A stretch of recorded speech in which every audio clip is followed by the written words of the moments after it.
చెట్టు రూపంలో ఉన్నాడు వెంకటేశ్వరుడిని నమ్మినటువంటి పిల్లవాడి యొక్క నమ్మకాన్ని రుజువు చేస్తూ ఇలా ఎత్తిన చేతిని చెట్టు రూపంలో ఉన్న వెంకటేశ్వరుడు పట్టుకున్నాడు.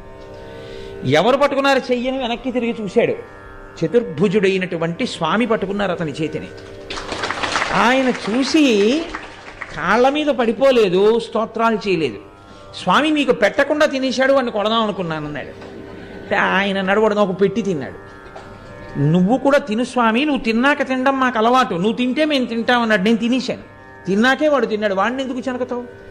అందుకే నేను ఇక్కడే ఉన్నాను. నేను ఎక్కడో ఉంటాను అనుకోకు, నమ్మిన వాడి కోసం ప్రతి చోట ఉంటాను. వాడెక్కడుంటే అక్కడ ఉంటాను.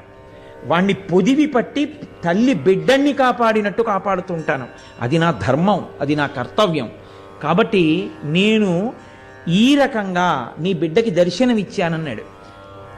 రాజుగారికి తీసుకెళ్లి వెంకటేశ్వర